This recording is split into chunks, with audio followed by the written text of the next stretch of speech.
নমস্কার বন্ধুরা, রান্নাবান্না উইথ শুভ্রাতে আপনাদের সবাইকে স্বাগত। আজ আমি পালং শাক দিয়ে মুসুরির ডালের একটি ইউনিক রেসিপি তৈরি করব। ভাত রুটি দুটোর সাথেই এই পালং শাকের ডাল আপনারা সার্ভ করতে পারবেন। বন্ধুরা, এই শীতের মরশুমে পালং শাক দিয়ে এই মুসুরির ডালের রেসিপিটি একবার বানিয়ে দেখুন। আশা করছি আপনাদের ভালো লাগবে। তো চলুন রেসিপিটি দেখে নেওয়া যাক। পালং শাকের এই ডাল রান্না করবার জন্য প্রথমে আমি ডাল রান্না করে নেব। তার জন্য এখানে আমি হাফ কাপ মুসুর ডাল একটা বাটির মধ্যে নিয়ে নিলাম। ডালটাকে ভালো করে জল পাল্টে পাল্টে ধুয়ে নেব। ডালটা আমার ধুয়ে নেওয়া হয়ে গেছে। এবার ডালটাকে সেদ্ধ করে নেব। তার জন্য কড়াইয়ের মধ্যে ডালটা দিয়ে পরিমাণ মতন জল দিয়ে দিলাম।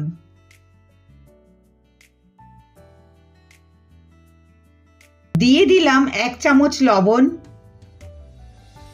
দিয়ে দিলাম 1 চামচের মতন সর্ষের তেল, আর দিলাম সামান্য পরিমাণ হলুদ গুঁড়ো। এবার গ্যাসটাকে অন করে দিয়ে ডালটাকে সেদ্ধ করে নেব। ডালটা প্রায় সেদ্ধ হয়ে গেছে। এবার গ্যাস অফ করে দিয়ে ডালটাকে একটা বাটিতে ঢেলে নেব।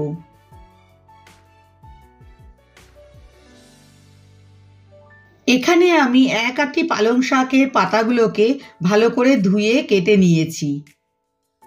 আবারও গ্যাসে কড়াই বসিয়ে দিয়ে দিলাম 2 টেবিল চামচের মতন সর্ষের তেল।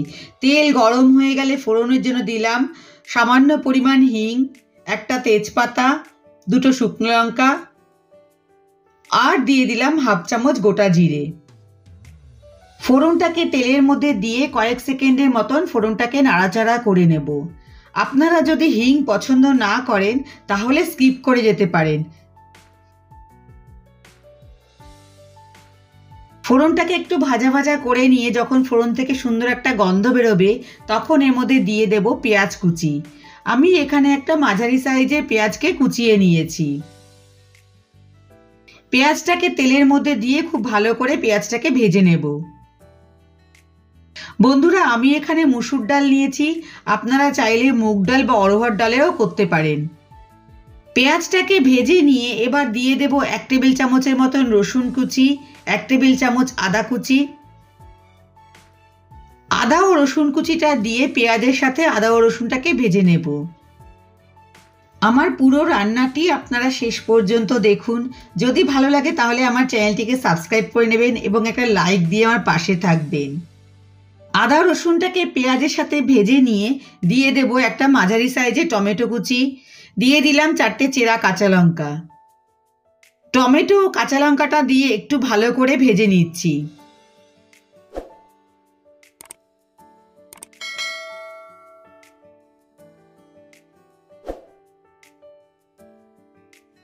এবার এতে কিছু শুকনো গুঁড়ো মশলা অ্যাড করে দেব। দিয়ে দিচ্ছি স্বাদ অনুযায়ী লবণ। লবণটা দেওয়ার সময় একটু খেয়াল রাখতে হবে, ডাল সেদ্ধ করার সময়ও লবণ দিয়েছিলাম। দিয়ে দিলাম 1/4 চামচ হলুদ গুঁড়ো, 1 চামচ ধনে গুঁড়ো, 1 চামচ শুকনো লাল লঙ্কার গুঁড়ো। লবণ এবং ঝালের পরিমাণটা আপনারা আপনাদের পছন্দ অনুসারে দেবেন। সমস্ত শুকনো গুঁড়ো মশলাগুলো দিয়ে খুব ভালো করে সব কিছুকে কষিয়ে নেব। সব কিছু খুব ভালো করে কষানো হয়ে গেলে এবার এর মধ্যে দিয়ে দেব কেটে জল দিয়ে ধুয়ে রাখা পালং শাকগুলো।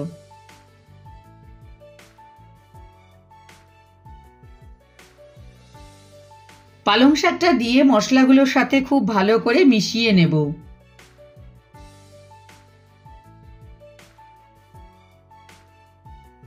পালং শাকের সাথে সব কিছুকে খুব ভালো করে মিশিয়ে নিয়ে একটা ঢাকনা দিয়ে ঢেকে পালং শাকটাকে সেদ্ধ করে নেব। ঢাকনাটা খুলে নিলাম। পালং শাকটা খুব ভালো করে সেদ্ধ হয়ে গেছে। আবারও পালং শাকটাকে একটু ভালো করে নেড়ে চেড়ে নিলাম।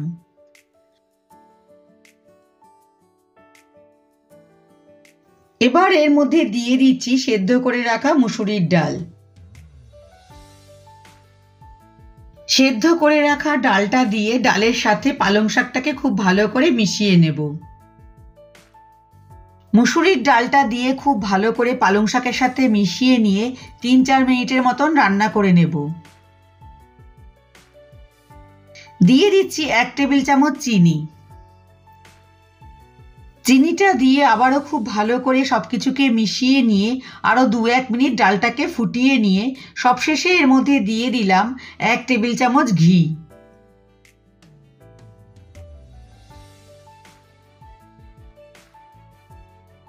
ঘিটা দিয়ে ভালো করে একটু নাড়াচাড়া করে নিয়ে গ্যাসের ফ্লেমটাকে অফ করে দিয়ে একটা ঢাকনা দিয়ে ঢেকে 2 মিনিটের জন্য স্ট্যান্ডিং টাইমে রেখে দেব। তারপর গরম গরম পরিবেশন করে দেব পালং শাক দিয়ে মুসুরির ডাল।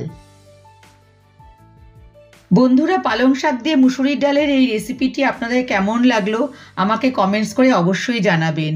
ভালো লাগলে লাইক করবেন আর বন্ধুদের সাথে শেয়ার করবেন। নতুন বন্ধুরা আমার চ্যানেলটিকে কিন্তু সাবস্ক্রাইব করতে ভুলবেন না।